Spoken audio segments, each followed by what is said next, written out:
Hello, welcome to our channel easy Hindi class. പരീക്ഷയ്ക്ക് വരുന്ന important questions, അതേപോലെ അതിനുള്ള ടിപ്സ് കാര്യങ്ങളൊക്കെ വീഡിയോ ചെയ്തിട്ടുണ്ട്. 3-4 വീഡിയോ ഏകദേശം ഇട്ടിട്ടുണ്ട്. എല്ലാവരും ആ വീഡിയോസ് കാണണം. അതേപോലെ തന്നെ ഏത് ആസ്വാദൻ ടിപ്പണി, കവിതയുടെ ആശയം ചോദിച്ചാലും എഴുതാൻ പറ്റുന്ന കുറച്ച് പോയിൻറ്റ്സ്, അതേപോലെ തന്നെ ഏത് കഥാപാത്രത്തെക്കുറിച്ചും കഥാപാത്ര നിരൂപണം, ചരിത്രപ്പർ ടിപ്പണി എഴുതാൻ ചോദിച്ചിട്ടുണ്ടെങ്കിൽ എഴുതാനുള്ള പോയിൻറ്റ്സും വീഡിയോ ചെയ്തിട്ടുണ്ട്. എല്ലാവരും അത് പഠിക്കണം. ഇന്ന് നമ്മൾ നോക്കാൻ പോകുന്നത് പട്കഥ എങ്ങനെയാണ് എഴുതുന്നത്, പട്കഥയുടെ ഫോർമാറ്റ് എങ്ങനെയാണ്, ക്വസ്റ്റ്യനിൽ നിന്ന് എങ്ങനെയാണ് അതിനകത്ത് എഴുതേണ്ട കാര്യങ്ങളൊക്കെ കണ്ടെത്തുന്നത് എന്നാണ് നമ്മളിവിടെ നോക്കാൻ പോകുന്നത്. കഴിഞ്ഞ മോഡൽ എക്സാമിന് ചോദിച്ച ക്വസ്റ്റ്യൻ ആണ്. അതിലെ 4ാമത്തെ ചോദ്യമായിരുന്നു റെയിൻ ബസേരമേം എന്ന പാഠഭാഗത്ത് നിന്ന് പട്കഥ എഴുതാൻ വേണ്ടിയിട്ട്. തന്നിരിക്കുന്ന ആ ഒരു ഭാഗം വെച്ചുകൊണ്ടാണ് ക്വസ്റ്റ്യൻ. ശ്രദ്ധിക്കണം. യാത്രാവൃത്തിക്ക് ഇസ് അംശിക്കെ ആധാർ പർ പട്കഥ ക ഏക ദൃശ്യ ലിഖേ. തന്നിരിക്കുന്ന ഈ അംശം വെച്ചുകൊണ്ടാണ് എന്ത് ചെയ്യേണ്ടത്, പട്കഥ തയ്യാറാക്കേണ്ടത്. അപ്പോൾ ഈ തന്നിരിക്കുന്ന ബോക്സ് നല്ലതുപോലെ വായിക്കുക. ഒരു ക്വസ്റ്റ്യൻ കിട്ടിയിട്ടുണ്ടെങ്കിൽ 3 തവണയെങ്കിലും വായിച്ചിട്ടേ നിങ്ങൾ ആൻസർ എഴുതാൻ തുടങ്ങാവുള്ളൂ. അപ്പോൾ ഇവിടെ നോക്കുക, ഇവിടെ ആരൊക്കെയാണ് ഇതിനകത്ത് വരുന്ന കഥാപാത്രങ്ങൾ എന്ന് നോക്കുക. ഇവിടെ ചോട്ടുവും പടോസുക്ക് യുവകവും ഉണ്ട്. പിന്നെ ആദ്യം ചോട്ട് പറയുന്ന കാര്യം ലേഖകനോടാണ് പറയുന്നത്. അപ്പം ചോട്ടുവും പടോസ് യുവകും ലേഖവും ഇങ്ങനെ 3 കഥാപാത്രങ്ങളെ നമുക്കിതിനകത്ത് സംവാദിൻ്റെ അവിടെ ചേർക്കാവുന്നതാണ്. ഇനി നമുക്കിതിൻ്റെ ഫോർമാറ്റ് എങ്ങനെയാണെന്ന് നോക്കാം. ആദ്യം തന്നെ സീൻ എഴുതണം. സീൻ ഏക്കെന്ന് കൊടുക്കുക എല്ലാവരും. പിന്നെ സ്ഥാൻ ഏതാണ്, ഏത് സ്ഥലത്താണ്. ഗിഡ്കി ആണെങ്കിൽ സ്ഥാൻ റെയിൽഗാഡി എന്ന് കൊടുക്കുക. വൈറ്റ് ക്യാപ്പ് ആണെങ്കിൽ മൈതാൻ എന്ന് കൊടുക്കുക. ദില്ലി മേ ഉനീന്ദ ആണെങ്കിൽ ഓട്ടോറിക്ഷയിൽ നടക്കുന്നതാണെങ്കിൽ ഓട്ടോറിക്ഷയ്ക്ക് അന്തർന്ന് കൊടുക്കുക. അല്ലെങ്കിൽ ലേഖികയ്ക്ക് ഗർന്ന് കൊടുക്കുക. ലേഖികയുടെ വീട്ടിലാണെങ്കിൽ പരി ലഡ്കിക്കകത്ത് ബാഡ്കെ പാസ്, വേലിക്ക് അരികിൽ നിന്നാണെങ്കിൽ ബാഡ്കെ പാസ് എന്ന് കൊടുക്കുക. അല്ലെങ്കിൽ അമേരിക്ക, അത് കഴിഞ്ഞ് അമേരിക്കയിൽ എത്തിയ ശേഷമുള്ള കാര്യങ്ങളാണെങ്കിൽ അമേരിക്ക എന്ന് കൊടുക്കുക.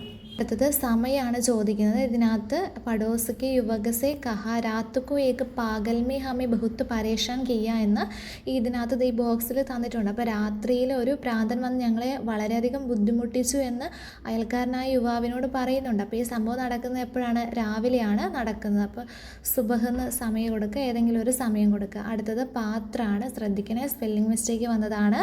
പത്രന്നേ ഉള്ളൂ, പാത്ര എന്നാണ് കേട്ടോ. സൈഡിൽ എഴുതിയിട്ടുണ്ട് പാത്രം എന്ന് പറഞ്ഞാൽ കഥാപാത്രങ്ങൾ ആരൊക്കെയാണെന്നാണ്. അപ്പോൾ ഇവിടെ ചോട്ടുവും പടോസുക്ക് യുവക 2 കഥാപാത്രങ്ങളാണ് വരുന്നത്. പിന്നെ അവരുടെ വയസ്സ് എഴുതണം. വയസ്സ് ഏകദേശം ഒരു വയസ്സ് എഴുതുക. അവരുടെ പേര് എഴുതിയതിന് ശേഷം അവരുടെ പേരിന് നേരെ മാത്രമേ വയസ്സ് എഴുതാവുള്ളൂ. അതിനുശേഷം വേഷഭൂഷയാണ്, അവരുടെ ഡ്രസ്സ് എന്താണെന്ന് എഴുതുക. ആൺ കഥാപാത്രമാണെങ്കിൽ അവരുടെ പേരെഴുതിയിട്ട് ജുബ്ബാന്ന് എഴുതിയാലും മതി. പെൺ കഥാപാത്രമാണെങ്കിൽ അവരുടെ പേരെഴുതുക, എന്നിട്ട് അതിന് നേരെ കുർത്തിന്ന് എഴുതുക. അടുത്തത് സന്ദർഭമാണ്. ഏത് സന്ദർഭത്തിലാണ് ഇത് നടക്കുന്നത് എന്നാണ് ഉദ്ദേശിക്കുന്നത്. സന്ദർഭം എന്ന് എഴുതുക, അല്ലെങ്കിൽ ദൃശ്യക വിവരണം, ഏതാണോ നിങ്ങൾക്ക് എളുപ്പം അങ്ങനെ എഴുതിയാൽ മതി. അത് 2 ഞാൻ കൊടുത്തതേ ഉള്ളൂ. നിങ്ങൾ ഈ സന്ദർഭം എഴുതാൻ അറിയത്തില്ലാത്തവർ പാരഗ്രാഫ് വായിച്ച് നോക്കിയിട്ട് നമുക്ക് തന്നേക്കുന്ന ആ പാരഗ്രാഫിൽ നിന്ന് തന്നെ എഴുതുക. പിന്നെ അവസാനം എഴുതാനുള്ളത് സംവാദമാണ്. അവർ തമ്മിലുള്ള സംഭാഷണം, കോൺവെർസേഷനാണ് എഴുതാനുള്ളത്. പടോസക്ക് യുവകും ചോട്ടുവും തമ്മിലുള്ള സംഭാഷണം നമുക്ക് എഴുതാം. ആ ക്വസ്റ്റ്യനിൽ സംഭാഷണം തന്നിട്ടുണ്ടാവാം.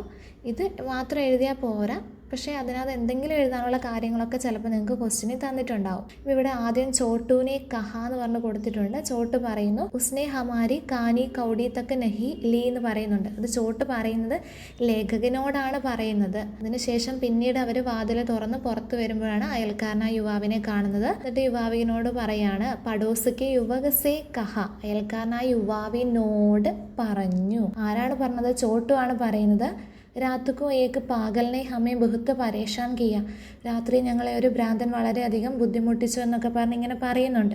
പാരഗ്രാഫിൽ കുറച്ചെങ്കിലും സംഭാഷണം എഴുതാനുള്ള എന്തെങ്കിലുമൊക്കെ അവർ സംസാരിക്കുന്ന കാര്യങ്ങൾ തന്നിട്ടുണ്ടാവാം. ഒരാൾ പറയുന്ന കാര്യം ആണെങ്കിൽ, അവർ സംസാരിക്കുന്ന കാര്യമാണെങ്കിൽ അത് ഇതേപോലെ ഡബിൾ ഇൻവേർട്ടഡ് കോമയുടെ ഉള്ളിൽ കൊടുത്തിട്ടുണ്ടാവും. അതാണ് അയൽക്കാരനായ യുവാവിനോട് പറയുന്നുണ്ട്. അത് പറയുന്നത് എവിടം വരെയാണ്, രാത്ത് മുതൽ അവസാനം സക്ത ധ വരെയാണ് പറയുന്നത്. ചോട്ടു എന്ന് എഴുതി ഇത് നിങ്ങൾക്ക് എവിടെ എഴുതാൻ വേണ്ടി പറ്റും. എന്നിട്ട് നിങ്ങൾ സംഭാഷണം എഴുതുക. ഇത് ഇതിനകത്ത് തന്നിരിക്കുന്ന മാത്രം എഴുതിയാൽ പോരാ, കുറച്ചും കൂടി സംഭാഷണം എഴുതണം. ഇങ്ങനെ ഈ ക്വസ്റ്റ്യനകത്ത് ശ്രദ്ധിച്ചാൽ നിങ്ങൾക്ക് സംഭാഷണം എഴുതാനുള്ള കുറച്ച് കാര്യങ്ങളൊക്കെ ലഭിക്കുന്നതാണ്. വീഡിയോ ഇഷ്ടമായ സബ്സ്ക്രൈബ് ചെയ്യാൻ മറക്കല്ലേ. ഫ്രണ്ട്സിനൊക്കെ ഷെയർ ചെയ്ത് കൊടുക്കണേ. Thanks for watching.